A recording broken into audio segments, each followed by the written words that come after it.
Hello, hi guys! Magandang hapon sa inyong lahat. This is Rodriguez from my Sagari channel, a faith healer, also a trader. So ngayong hapon na ito, natin sabihin sa iyo ng ating mga gabay. So this is sa Lubong Pasilip 2025 for the sign of Capricorn. So Capri, welcome sa my channel.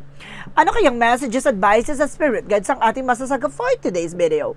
Kanino kayang energy or kaganapan sa buhay ng mga Capricorn ng ating mga hagilap. So guys, this reading is a general reading lamang, hindi lahat makaka-resonate. Kunin lamang po makaka-relate sa inyo and comment down below kung kaninong energy ang ating nasagap. And of course, don't forget to like and subscribe my channel and notification bell for more videos update. And of course, maraming salamat po sa mga walang sawang pagsuporta sa aking channel. Lalo-lalo na ang hindi nag-i-skip ng ads na way pagpalain kayo ng Diyos at may kapal. Siksik, liglig na guumapaw na biyayang manubalik sa inyo. So let's see guys, what is the messages, advice sa'yo ng ating angel spirit for the sign of Capricorn? So let's see and watch this. Ano kaya kaganapan sa buhay ng mga Capricorn ng ating mga hagilap? So guys, tingnan na natin kung ano magaganap sa inyo ngayon 2025. So let's see, angel spirit, please give me information po. So this is the Queen of Swords and the King of Swords. Wow! Kumbaga may mga bagay na lilitaw at liliwanagin sa'yo. Malayong-malayo pala, unti-unti mo nang masisilayan ang kasagutan sa iyong mga katanungan. No, there's a something no? See, nakikita mo yan, there's a something here na nag-represent with something insights, no? May mga bagay o pasilip dito. Talagang pasilip 2025. May umaga, dito pa lang, unang baraha pa lang, may mga bagay na papasilip sa'yo. Na magbibigay ng katalinuhan, kaliwanagan, at makaayusan dito. Now, there is a something wise decision. And this is something the moon card for a truth reveal. Now, may mga bagay na unti-unti na malalantad sa iyo ngayon 2025. Now, ngayong bagay na magbibigay sa iyo katuparan sa mga bagay na hiniling mo na minsan. No? This is something that brings you an happiness. Na magiging masaya ka this time. No? Ngayon 2025, this is the moment for a movement and development. Na unti-unti na magkakaroon ng pagbabago ang mga bagay na nangyayari sa iyo sa kasalukuyan mo. So, let's see. And because this is something that Two of Pentacles just being a balance. So, kailangan mo maging balance emotional, physical, and mental. No? Kailangan mo maging balance dyan. There's a Queen of Swords, represent what? Represent the Six of Pentacles. So, this is something giving, receiving something by the universe. Na magtutuloy-tuloy na about sa finances for you. Na bibigyang linaw sa iyo kung ano man yung mga bagay na unti-unti mo matatanggap. There's a something support with an angel spirit guides. No? Kung malayo pa lang tanaw na tanaw muna na there's a something improvement and development sa buhay mo na tatahakin mo. No? So, let's see what is the King of Swords. Represent the Four of Pentacles. Ito yung sinasabi ko, just being a wise, no? And logic, no? Pagdating sa finances, and of course, pagdating sa kung ano man na meron ka, stay on your ground. Maging wise at listo, maging matalino at maging magkaroon ng seguridad, no? Ang iyong finances, and of course, your territory. There's something, the Three of Swords. Malalaman mo na, malalantad na kung sino yung lihim at nakatagong may inggit sa'yo. There is something insecure dito. Or either there is something insecurities on your own, no? Kung may kinaiingitan ka, may kinasasilosan ka, ito yung mga bagay na lilitaw na dito na magkakaroon ka na ng, pagkawala ng, papakawalan mo na yung negative thoughts mo. With something pride and ego. At the same time, there's something drama and a comfort zone. No? Makakalaya ka na for negativity and toxicities. Let's see what is the Ten of Cups. Represent with the Judgment. This is a wake-up call for you. Kumbaga sinasabi na maging masaya ka sa kung ano man yung mga bagay na meron ka. Or kumbaga ito yung panahon at pagkakataon ngayon 2025, mararanasan mo na ang totoong kaligayahan. No? Nag-uumapaw sa iyong nararamdaman at sa dibdib mo, ganon. So, let's see what is the Chariot card. Represent what? With the Empress card for revert. Ito na yung panahon at pagkakataon para mabuhay ka ulit sa panibagong eksena. No? Bubuhay ang katawan lupa mo dito. Or there is something blessing coming in for you with the Chariot card. There's something to joining forces na may parating na bagong biyaya, bagong opportunities, and this is something, a blessing coming in for you. And because this is something that is also with a breakthrough. Magtatagumpay ka talaga. Panatiliin mo lang maging balanse. No? Maging balanse ka physically, emotionally, and mentally. So let's see what is the Queen of Swords and the Six of Pentacles. Reference with the Knight of Wands. Oh, see, there is something persistent or perseverance, no? Kailangan magtuloy-tuloy ka sa ginagawa mo. Kailangan na malayo pa lang tanong na tanong mo na maganda ang magiging kahihinatnan ng mga pinaggagawa mo. No? Kumbaga, there is something giving, receiving, no? Ibig sabihin, kung may mga bagay na binibigay tayong oras at panahon, ganun din yung matatanggap natin. There is something as consequences, lahat ng mga bagay na gagawin natin, what goes around comes around. So, ibig sabihin dito, kung ano man yung mga bagay na gagawin mo, babalik sa'yo. So, ibig sabihin, kung nagsumikap ka, kumbaga, nagpursige ka, there is something, a fruit of labor, no? So, let's see what is the King of Swords because the Four of Pentacles. Represented with the Seven of Wands. Oh, there's something protections. Protection na pangalagaan mo yung grounds mo. Ito yung sinasabi kong magkaroon ka ng seguridad na pagdating sa finances and love life and career mo. Hindi mo dapat binibase yung kaligayahan mo with other people. No? Let's see what is the Moon card because the Three of Swords. So this is the Page of Cups. Intuitions. No? There is something at thoughts. No? Maraming mga tumatakbo sa isipan mo. Yung tumatakbo sa isipan mo is something illusions. No? Kailangan mapakawalan niya. There is something a negative thoughts. No? Alisin mo yung drama, ego, pride. No? Isa sa nagiging balakid niya kaya hindi nagtutuloy-tuloy yung maganda kapalaran sa'yo. At itong panahon at pagkakataon ngayon 2025, binibigyan ka ng kaliwanagan na alisin mo yung negativities na nagsisilbing balakid sa sarili mo. So let's see what is the Ten of Cups. And because there's a judgment, so this is something that came in. At yung sinasabi ko na new perspective. Diba? Baguhin mo na yung pananaw mo, baguhin mo na yung kaisipan mo. Dahil unti-unti mo nang masisilayan ang totoong kaligayahan na talaga nagbibigay kaligayahan sa puso mo. No? Kung ano ba talaga importante sa'yo, ano ba talaga yung purpose mo, gano'n. There is something, a new perspective na kailangan mong palayain yan kasi diyan ka nakukulong sa eksena na yan. There's a lot of negativities and you're feeling exhausted, no? That because of your situation. So let's see what is the Chariot card and the Empress card. Represent with a Magician. See, this is something manifestation. Na may mga bagay na unti-unti ka na ma-manifest. No? The more na parang nag-create ka ng new ideas and course plan sa utak mo, the more na mag-fulfill yung mga plano at mga bagay na gusto mong maisakatuparan. Desires into reality. The Two of Pentacles because the Ace of Swords represents the Hierophant. There's something, a lesson learned. Matuto ka na. Panatilihin mong balanse yung sarili mo. Kapag may problema ka sa trabaho lang. Pag may problema ka sa bahay lang, huwag mong dinadala kung saan-saan. Ganon. Kailangan mag-manage ka, no, ng iyong emotions. So, let's see what is additional messages for the outcome. For the outcome is the Eight of Swords. There's a lot of negativities around you. And even the toxicities, no? And because there's something, the Knight of Pentacles with the security and practicality. Kailangan maging secure ka sa sarili mo. Gamitin mo ng tama at wasot. Dapat marunong ka makipaglaro sa sarili mong emosyon. Di ba? Dapat marunong kang laruin yung sarili mo. No? Alam mo dapat sa sarili mo yung tama at mali. At alam mo sa sarili mo dapat yung mga bagay na dapat pinagagawa mo. Minsan kasi nagkakaroon ng self-sabotage that because of our pride and ego, no? Tayo rin yung nagbibigay din ng negatibo sa sarili natin. Minsan kahit na alam naman natin mali, if-force natin na may sakatuparan ito. No? Dahil sa kagustuhan, dahil sa pagiging greedy minsan. No? Hindi natin mawaalis yan sa isang bagay o sa isang situation. No? Pero kailangan mong pakawalan niya kasi makukulong ka dyan sa situation hanggat hindi ka na maka-recover. So let's see what is additional messages. Pagdating sa finances and career. So, this is the Four of Swords, something and intuitions, no? Palawakin mo ang kaisipan mo, palawakin mo ang creativities mo. There's something rest. Kailangan mo rin magpahinga. There's something frustration and depression. And because this is something, the Page of Pentacles for investment. Magkakaroon ka talaga ng investment dito, guys, no? No? Kung magkaroon ka ng mas malawak na kaisipan dito, how to invest wisely. Ooh. So, let's see what is additional messages. And there's the Three of Cups with a celebration. There's a lot of celebration coming in for you pagdating sa business. Pagdating sa negosyo. No? So, let's see additional messages tayo pagdating sa love life. Sa love life mo, guys, there's a death card. A transformation. Malaki din ang factor din na babaguhin sa love life mo. Kumbaga, maaaring magkaroon kayo ng kaliwanagan at magkakaroon kayo ng mas malinaw na pagkakaintindihan dalawa ng person mo. Or magkakaroon talaga ng ending and yung beginning pagdating sa love life mo. And this is something the word card. Maaaring may makilala sa ibang bansa o babaguhin talaga ang mundo ginagalaw niyo pagdating sa inyo dalawa sa relasyon mo. No, maaaring kumbaga magkakaroon kayo ng lot of troubles, adventures, ganon. Additional messages pa pagdating sa love life. So, this is something the star card and healing. Ang ganda. Kumbaga, unti-unti na magbabago, unti-unti na makaka-recover, unti-unti na babaguhin ang mundong ginagalawan mo pagdating sa love life. Ibig sabihin, malaking factor ang love life mo sa story na to for 2025. Oh, let's see. Additional messages about sa health.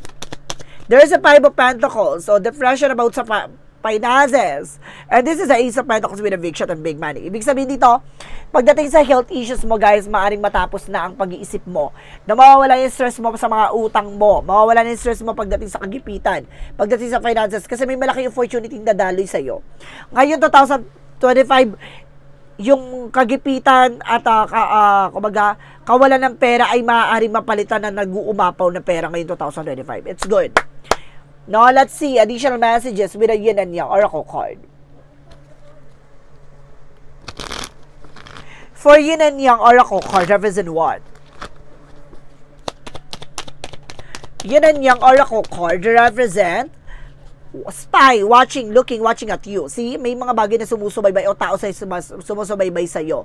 And there is a loss, rejections, no? Kumbaga may mga bagay na nawawala, may mga bagay na umaalis, no? It's accept the fact. Ganun talaga. Tanggapin mo yung katotohanan. And there's a self-worth. Dapat alam mo sa sarili mong grounds mo, no? And this is something cycle. I told you, there's a change for a cycle. Babaguhin yung sistema dito.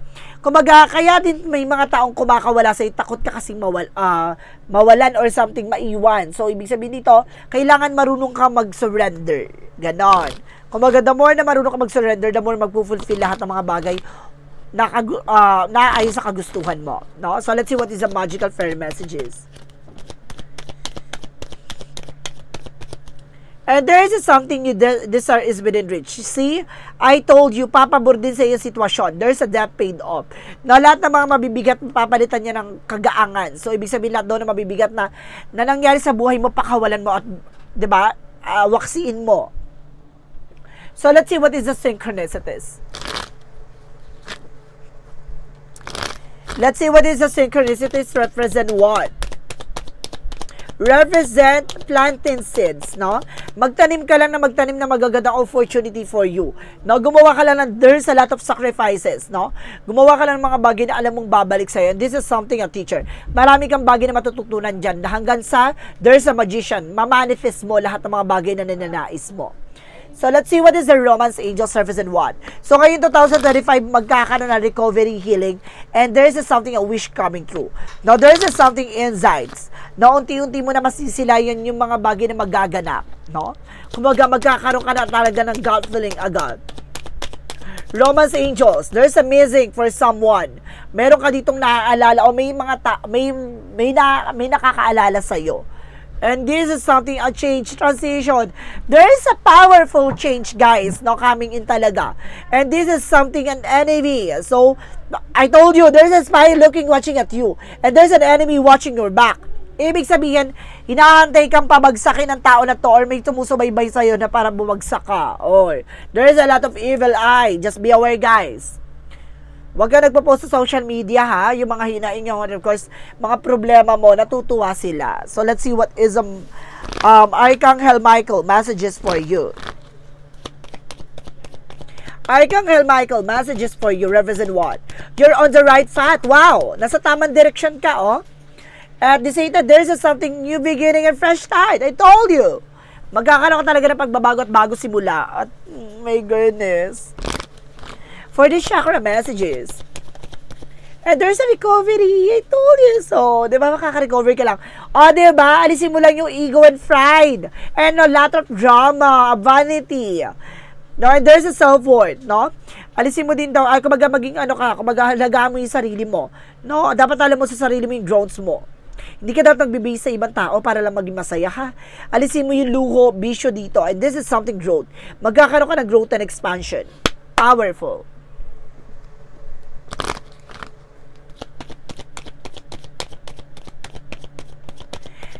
Talk to your angels. So, kailangan mong kausapin ng ating mga binders sa family-oriented or maaaring ginagabay ng ating angel spirit ang iyong families. So, let's see what is the Moonology. Monsology represent taking action. Oh, kailangan mo talagang kumilos, gumalaw kung gusto mo mabago ang sistemang kinagagalawan mo. Nasa sa'yo yan. No, and of course, expect the powerful change. A lot of changes. I told you, diba? A powerful change. Diba? Let's see what is an angel's answer. Angel's answer represent in the near future. Oh, di ba? Ngayong 2025, maaring ito na yung panahon at pagkakataon para makabangon ka na. Di ba? The situation will improve. I told you. And there's a reconsider. May mga bagay na kailangan mo i-considera, ha? May mga bagay na kailangan mo tingnan. Options and first opinions. Additional messages for Arcangel Raphael for healing. Consult with a nutritionist, no? Kumbaga, kailangan mo pa rin magpa-check up, no? Kung ikaw ay pumapayat or tumataba. It's not good na para maiwasan mo na kung ano man yung mga bagay na magaganap sa'yo for health issues. Or kailangan mo ng fruit and vegetables, no? For energy, represent what? And there is something and envy. Oh, sabi ko na ba threefold clarification, guys, ha. There is something drama in ego and pride. And luho, no? Alisin niyo yan. And there is a first Archangel Michael for protections. And there is a Corconifia. I told you, lot of fruit and vegetables. And there is there is a woman holding a coin, no? Kumbaga yung person may mahawak na finances. If you were a man, if you were a woman, kumbaga ikaw may hawak na finances. Let's see what is the Romance Angels. Romance Angels represent what? Represent getting to know each other. So, kailangan nyo muna kilalanin isa't isa. Kung bago pa lang kayo, no? Kahit na matagal kayo, kailangan nyo pa rin kilalanin na isa't isa dahil may mga bagay na hindi nyo palubos na nakikilala yung buong pagkatao, ugali. There is something honeymoon. There is something parang intimacy, ganon. Together, ganon. So, let's see what is additional messages. And because this is something gratitude, just being thankful, ha, sa lahat ng mga hinahain sa'yo. There's an opportunity. And there's a denial. I-acknowledge mo yung fear, replace mo yan na awareness. So, hindi sa natatakot ka, nangangamba ka lang sa mga possible na maganap. Diba? Just accept it. So, let's see what is additional messages. I told you, this is something in intuition, and of course, a mystery. May mga pasilip sa'yo ang ating mga bay na sa likod ng mga nangyayari sa iyo, there is something a secret and mystery. And there is something divine, no? Divinity and enlightened. See? Liliwanagin lahat. Ngayon, 2025, ito yung panahon at oras, no? Ng kaliwanagan para sa iyo.